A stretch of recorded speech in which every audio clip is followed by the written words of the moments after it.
আজি মাছ ধরিବାକୁ ଆସୁ ଆସୁ ଅନେକ ଡେରି ହେଇଗଲା। କେଜାଣି ଆଜି ମୁଁ ମାଛ ପାଇବି କି ନାହିଁ। ମୁଁ ନଦୀ ଭିତରକୁ ଯାଇ ଦେଖେ, ସେଠି ହୁଏତ କିଛି ମାଛ ପାଇଯିବି। ଏମିତି ଚିନ୍ତା କରି ମା ଚଢ଼ି ଡଙ୍ଗାରେ ବସି ନଦୀ ଭିତରକୁ ଗଲା ଆଉ ଜାଲ ଫିଙ୍ଗିଲା। ହଠାତ୍ ସେ ଦେଖିଲା ଦୂରରୁ ଏକ ଶୁଖିଲା କାଠରେ ଗୋଟେ ଛୋଟ ଚିଲଛୁଆ ଭାସି ଭାସି ଆସୁଛି। ଚିଲଛୁଆର ହୋସ ଆସିଲା ପରେ, କିଏ ତୁ ଛୋଟ ଝିଅ? ତୁ ନଦୀରେ କେମିତି ଭାସୁଥିଲୁ? କଣ ହେଇଥିଲା ତୋ ସାଙ୍ଗରେ?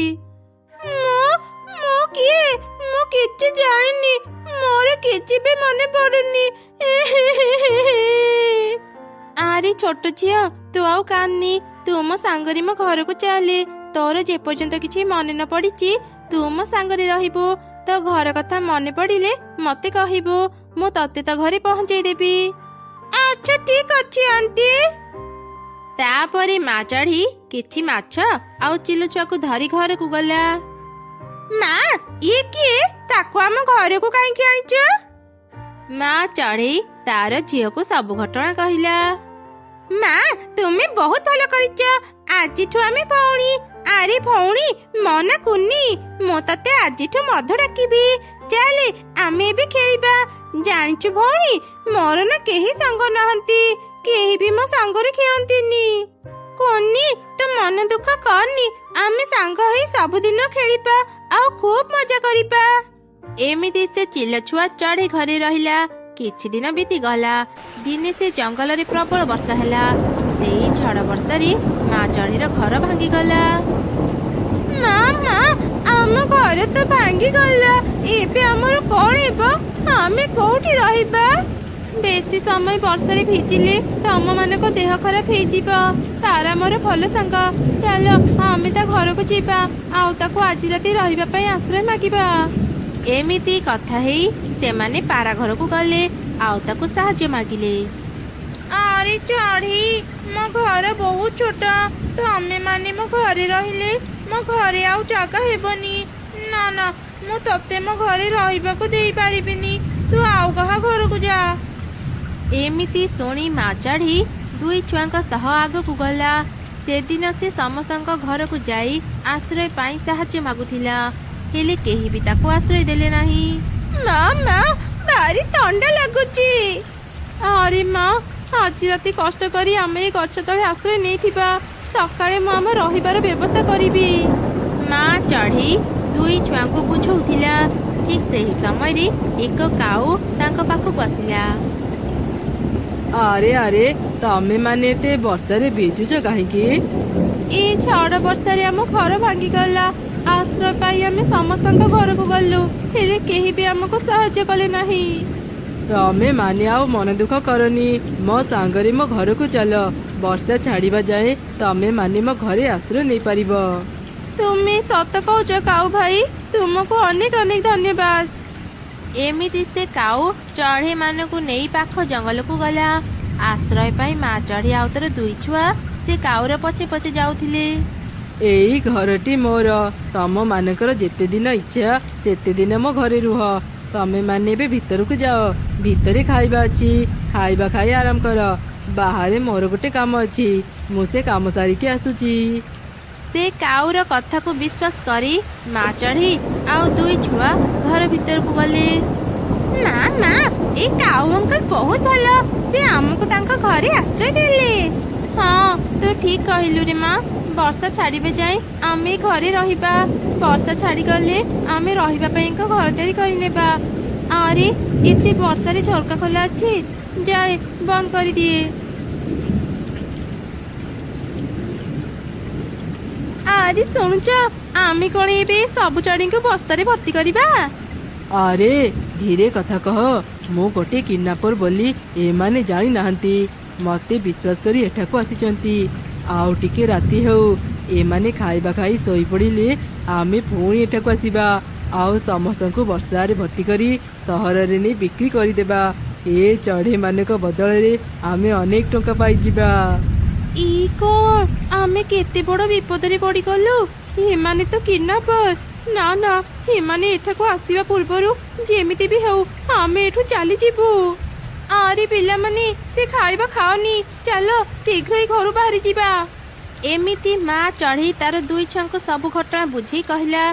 सबु शुणी समस्ते शीघ्र से घर छाड़ी दूर को चली गले। राति हेबा परे वर्षा छाड़ी गला। सेतेबेले काऊ बस्ता धरी घर को आसिला। आरे लागुची चढ़ी आतर छुआ माने सोई पड़िथिबे। चल एही सुजगरे सेमानंकु बस्तारे भर्ती करि नेबा। हाँ तू ठीक कहलु। आओ डेरी करिबानी, चल शीघ्र जिबा।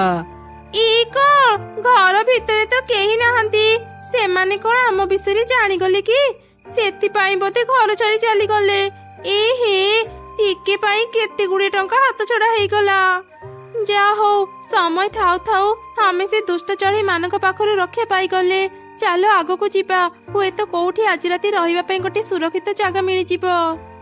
एमिति सेमाने आगो को जाउथिले। हठात सेमाने एक राजप्रसाद पाखरे अटकी गले। आरे ए घरटी एते चिन्ह चिन्ह काहेकि लागुची? एमिति लागुची ए घर को मु आगरो अनेक थर आसीची। आरे माँ एइटा घर नुह, एइटा राजप्रसाद। तू कौन आगरू ए राजप्रसाद रे रहुथिलु? मोर किछि भी मने पडुनी चढ़े आंटी। तू आउ मन दुख करनी रे माँ। चल आमे राजप्रसाद भितर को जीवा। भितर को गले हुए तो तोर पुराना कथा किछि मने पड़ी जीवा। तापरे समस्ते राजप्रसाद भितर को गले। भितरे मंत्री आउ किछि सिपाही थिले। एई तो राजकुमारी फेरी आसीचंती। तुमे एते दिन जाय कोउठ थिलो राजकुमारी? राजा रानी को हरिला परे आमे तुमको अनेक खोजिलु, हेले कोउठी भी तुमको पाइलुनी। आपण ए सब कोन कहउचंती? मो कोन से राजकुमारी नुह। मोर किछि भी मने पडुनी। राजकुमारी तुमे किछि दिन तळे राजा रानी का सह समुद्र देखिबा को जायथिलो। हठात समुद्र रे झड़ हेबा फଳରେ डंगा समुद्र रे बुडी गला।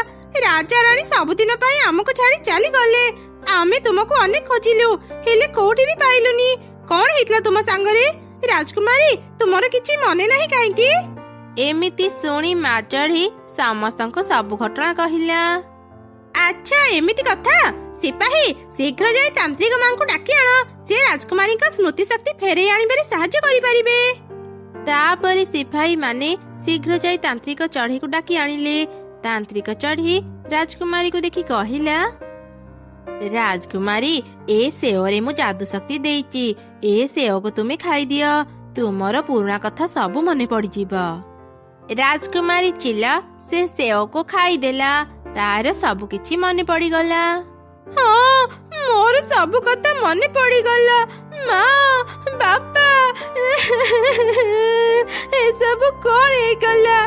से दिन जदि हमें समुद्र देखिबा को जाई न थांते, आज मो बापा मामा पाखरे थांते।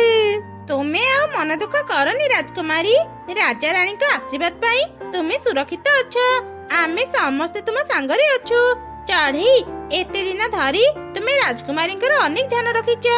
आज परठु तुमे भी ये राजप्रसाद रे रुह। हाँ चढ़ी आंटी कोनी तमे माने मते छाड़ी जाओनी। से दिन परठारु समस्ते से राजप्रसाद रे रहिले। अनेक दिन धरी वर्षा हेबा जोगु पाख जंगल रे बन्या आसीगला।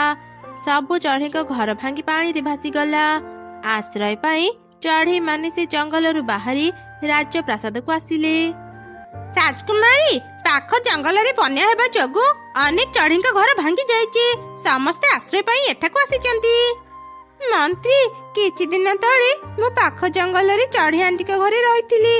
आपण समस्त को भीतर को डाकंतु। ए कोन पारा तम मानकर एमिति अवस्था केमिति हैला? चढ़ी हम पाखरे आउ किछि भी नाही। झड़ बात्या रे घर द्वार सब भासी गला। हमें बहुत कष्ट रे एठा को आसिलु। तू टिके राजकुमारी को कह से हमको तांको राजप्रसाद रे टिके आश्रय देबे। ना ना राजकुमारी एमानंको जम्मा आश्रय दियनी। आमे जेतेबेले विपद रे पड़िथिले एमाने केही हमको सहाय्य करि नथिले। नाई रे माँ एमिति कुहंतिनी। जे भी विपद रे पड़िथाए ताको सहाय्य करिबा उचित। माँ मधु एबे समस्ते असहाय। पुराना कथा भूली जाई तांको आश्रय दे माँ। ठीक कहछ चढ़ी आंटी। मु समस्तंको क्षमा करि देइछि। वर्षा छाड़ीबा जाए तमे समस्ते राजप्रसाद रे रुह। एठी तुम खाइबा रहिबार सब व्यवस्था मु करि देबी। राजकुमारींकर जय हो। सतरी राजकुमारी ତୁମ ମନ ବହୁତ ଭଲ। ପୁରୁଣା କଥା ବୋଲି ଆମକୁ ଆଶ୍ରୟ ଦେଲ। ଆମେ କଥା ଦେଉଛୁ, ଆମେ ଆଉ କେବେ ଗର୍ବ ଅହଙ୍କାର କରିବୁନି। ବିପଦ ସମୟରେ ସମସ୍ତଙ୍କୁ ସାହାଯ୍ୟ କରିବୁ।